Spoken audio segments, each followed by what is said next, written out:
Hello everyone, welcome back to run academy. देखिए, आप already जानते हैं कि हमने क्लास 10th आईसीएसई केमिस्ट्री का चैप्टर नंबर 9 जो कि स्टडी ऑफ कंपाउंड का बी पार्ट है जिसका नाम है अमोनिया, उसको हमने डिस्कस करना शुरू किया हुआ है। एंड हमने उसका जो पहला पार्ट है वो फिनिश कर लिया था। रह गए थे उसके इंटेक्स्ट क्वेश्चन। तो आज के लेक्चर के अंदर हम उसके जो इंटेक्स्ट क्वेश्चन है उनको स्टडी करने वाले हैं। और हाँ, ऊपर जितने भी चैनल और जो पेजेस दिए गए हैं उनके जो लिंक्स है डिस्क्रिप्शन बॉक्स में डाल दी हैं। तो बिना कोई टाइम वेस्ट किए चलिए शुरू करते हैं।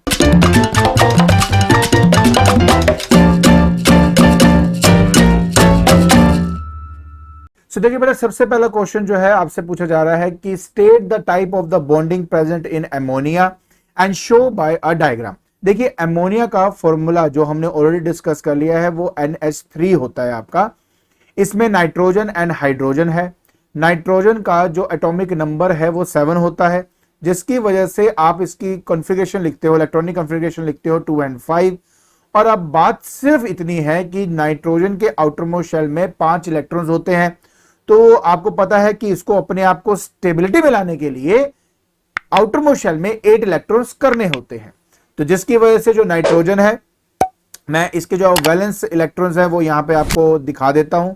जैसे कि 1, ये 2, ये 3, ये 4 और ये 5। अब ये क्या करता है कि हाइड्रोजन के आउटरमोस्ट शेल में एक एक इलेक्ट्रॉन होता है, तो वो एक्चुअली में 3 हाइड्रोजन के एटम के साथ अपने कोवलेंट बॉन्ड को क्रिएट करेगा और जिसकी वजह से आपका अमोनिया जो है फाइनली बन जाता है। तो देखिए, यहां पे एक हाइड्रोजन लग जाएगा आपका, यहां पर एक हाइड्रोजन लग गया, यहां पर एक हाइड्रोजन लग गया। तो हाइड्रोजन की अगर बात करें तो उसके बाद 2-2 इलेक्ट्रॉन्स हो रहे हैं, वो भी सेटिस्फाई।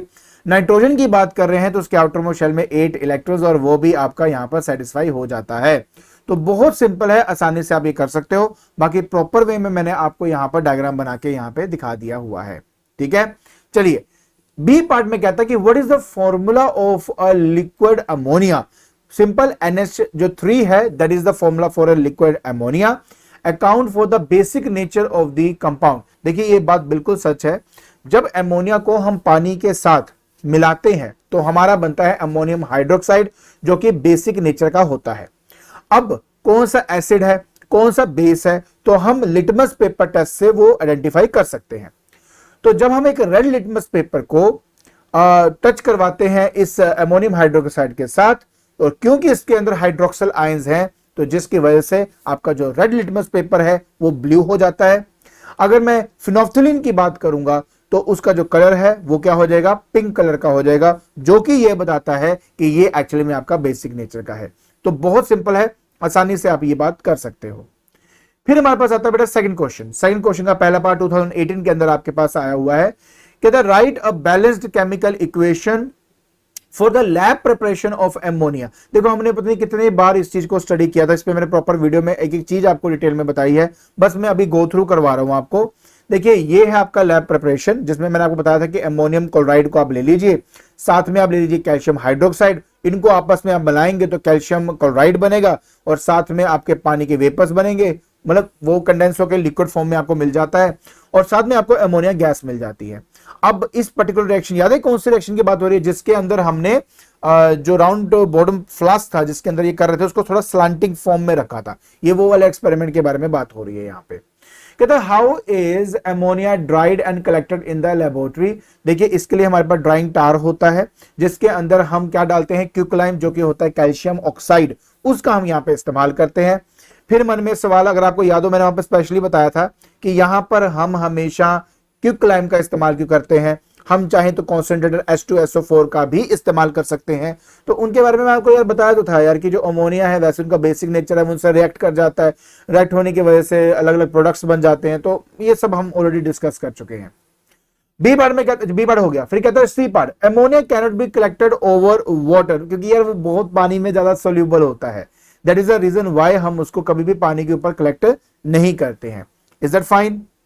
गुड।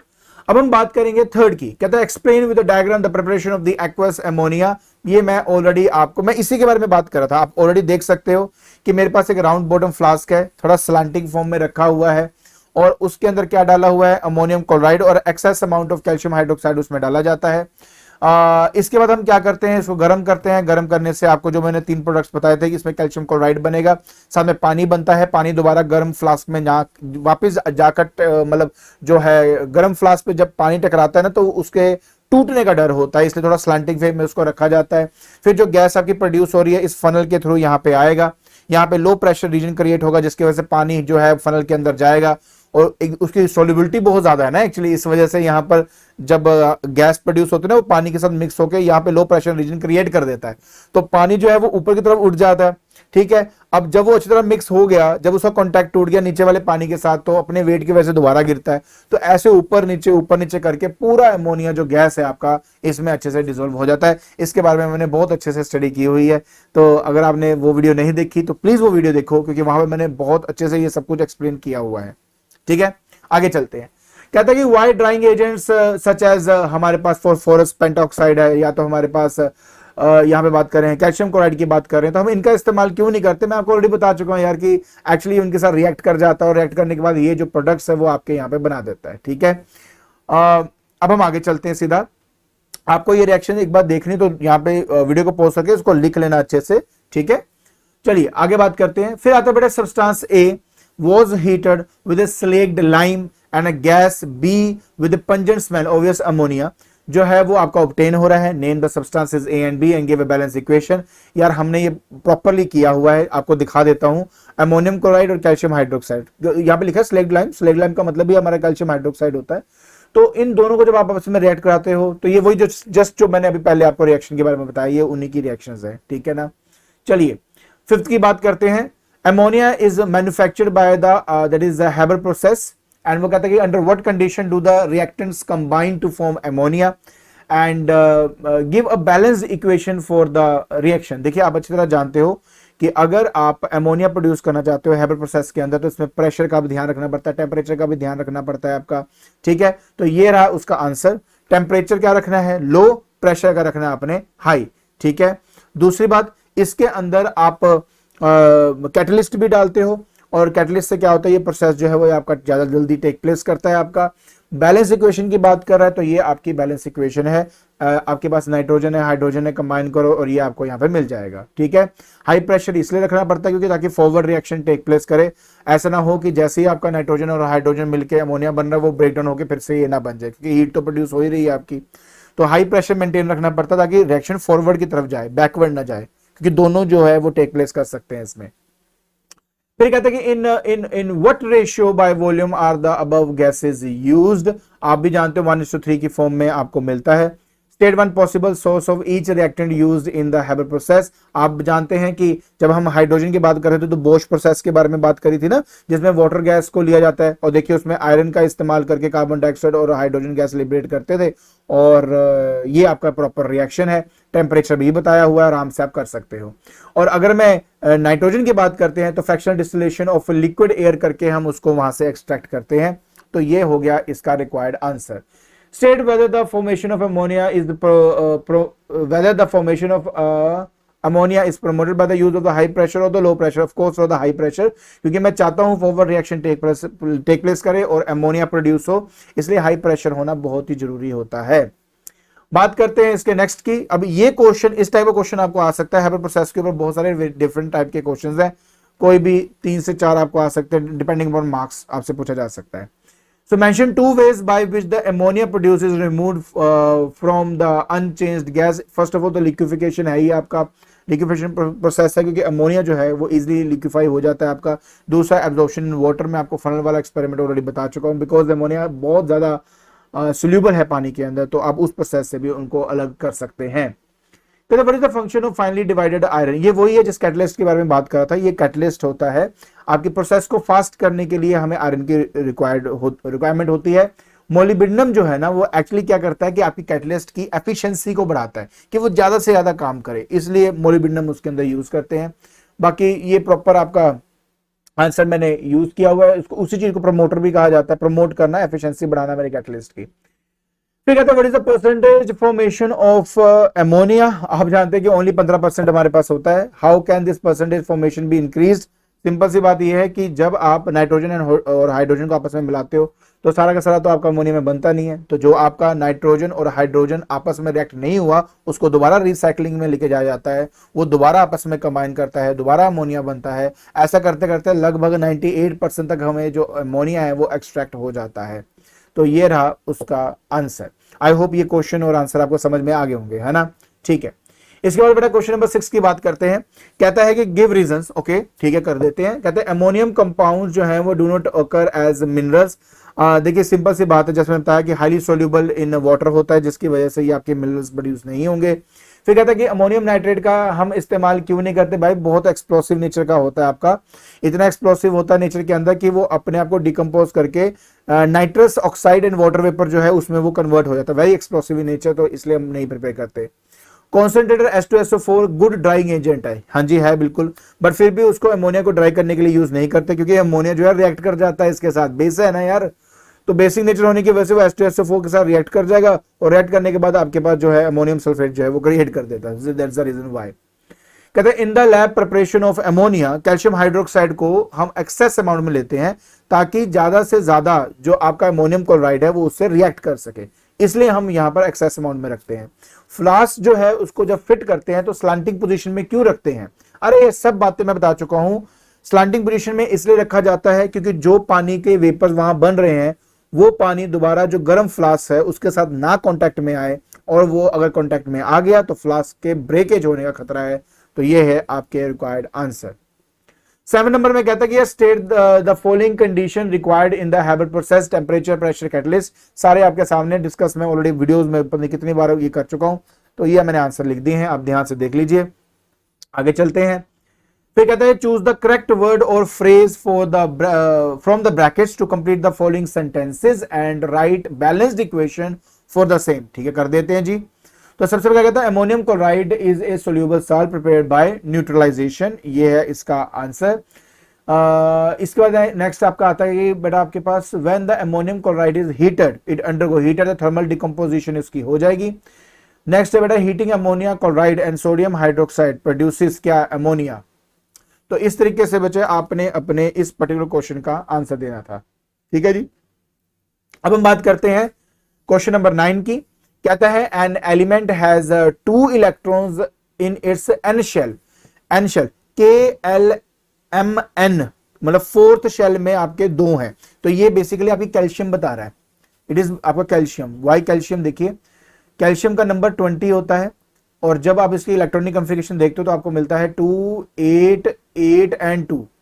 तो इस तरीके से आपका देखो 20 बन चुका है, KLM और N।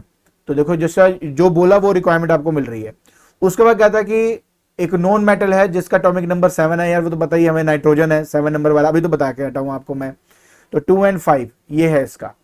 फिर वो कहता है द कंपाउंड फॉर्म्ड, अच्छा क्या करना आपने, आपको पता है यार कि कैल्शियम और ये जो नॉन मेटल है नाइट्रोजन, अगर इनको आपस में मिलाया जाए तो कैल्शियम नाइट्राइड आपका प्रोड्यूस होता है।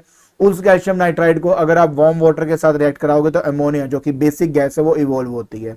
सारी डिस्कशन की हुई है, बाकी ये इसका प्रॉपर आंसर है, बैलेंस किया हुआ है, आराम से आप इसको देख के नोट कर लीजिए।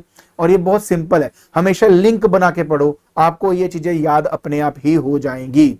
क्लियर, आगे देखिए बेटा प्लीज। फिर बड़ा बड़ा हमारे पास नेक्स्ट क्या आता है, नेक्स्ट हमारे पास आता है ये वाला, दैट इज क्वेश्चन नंबर 10। कहता है the following reaction are carried out, nitrogen plus metal एक कंपाउंड एक्स क्रिएट करता है, उसी एक्स को पानी से रिएक्ट कराया तो अमोनिया एंड अनदर कंपाउंड बना। अब उसी अमोनिया को जो मेटल हमारे पास था उसके ऑक्साइड से अगर रिएक्ट कराएंगे तो मेटल वाटर एंड N2 जो है वो क्रिएट होता है। तो अब इस केस में वो आपसे बोल रहा है कि जिस मेटल की यहां पे बात हो रही है वो एक्चुअली में मैग्नीशियम है। तो पहले तो कहते हैं कि फॉर्मूला बताओ यार कि क्या होगा कंपाउंड एक्स, ऑब्वियस है नाइट्रोजन और Mg, क्या बनेगा बेटा आपके पास, ये बन गया आपके पास मैग्नीशियम नाइट्राइड। बैलेंस इक्वेशन की बात करें पानी के साथ तो ऑब्वियस हाइड्रोक्साइड बनेगा और साथ ही साथ आपका अमोनिया क्रिएट होगा। फिर वो कहता है कि what property of ammonia is demonstrated by their reaction C. अब रिएक्शन सी में अमोनिया कर क्या रहा है, अमोनिया मेटल के ऑक्सीजन को खींच रहा है, तो मतलब ये हुआ कि खुद वो हो गया रिड्यूसिंग एजेंट, खुद की ऑक्सीडेशन हो रही है बट है क्या, वो एक रिड्यूसिंग एजेंट है। क्यों, क्योंकि वो मेटल के ऑक्सीजन को उससे अलग कर रहा है। तो वही यहां पे बताने की कोशिश कर रहा है कि ammonia is a reducing agent, reducing less active metal oxide to its the respective metal. अब हम बात करते हैं 11th नंबर की। करेक्ट द फॉलोइंग, ये सेंटेंसेस आपको दिए हुए हैं, इनमें से जो पर्टिकुलर वर्ड आपको लगता है गलत है उसको चेंज करके उसके अंदर नीचे अंडरलाइन लगाएंगे। कहता है a reddish brown precipitate is formed when the ammonium hydroxide is added to the ferrous sulfate। Ferrous sulphate नहीं था, वो फेरस क्लोराइड था, और यही आपका आंसर है। फिर वो कहता है कि liquid ammonia is a solution of NH3। ना, लिक्विड नहीं होता, वो होता है एक्वस अमोनिया होता है, तो यही आपका यहाँ पे आंसर आ गया। फाइनली डिवाइडेड प्लैटिनम, अभी कैटलिस्ट बताई थी ना, क्या थी? आयरन, तो इसको हटा दीजिए। Concentrated H2SO4 is a drying agent for ammonia, नहीं, एक्चुअली जो ड्राइंग एजेंट हम इस्तेमाल करते हैं वो होता है CaO, दैट इज क्विकलाइन। फिर आता है हमारे पास ammonium salt on heating decompose to give ammonia, लेकिन इसके साथ साथ ना हाइड्रोक्लोरिक जो है HCl, वो भी हाइड्रोजन क्लोराइड जो है वो भी हमारा प्रोड्यूस करता है। तो ये रहे बेटा आपके इसके रिक्वायर्ड आंसर। अब हमें बात करनी है बेटा क्वेश्चन नंबर 12 की। कहता है choose the correct from the following. Ammonia can be obtained by adding water to. मैं ऑलरेडी इसके बारे में वैसे आपको बता चुका हूं, एक रिएक्शन मैंने जस्ट आपको दिखाई है जिसमें हमने मैग्नीशियम नाइट्राइड का इस्तेमाल करके अमोनिया के बारे में बात करी है। तो आई होप आपको ये बात समझ में आ गया। देखिए इसका जो आंसर है वो है हमारा सी, दैट इज मैग्नीशियम नाइट्राइड। ठीक है, तो ये है आपका रिक्वायर्ड आंसर। तो आई होप आपको ये जो इंटेक्स क्वेश्चन में डिस्कस किए वो समझ में आगे होंगे। ठीक है, तो आज के लेक्चर के अंदर हमने अमोनिया चैप्टर का जो इंटेक्स क्वेश्चन दिए थे वो हमने डिस्कस कर लिए हैं। आई होप आपको ये जितने भी इंटेक्स क्वेश्चन हैं उन सभी क्वेश्चनों के आंसर आपको समझ में आगे होंगे। और अगर आपको मेरी वीडियो पसंद आ रही है तो please like it, share it and subscribe it. आज के लिए बस इतना ही। Thank you so much.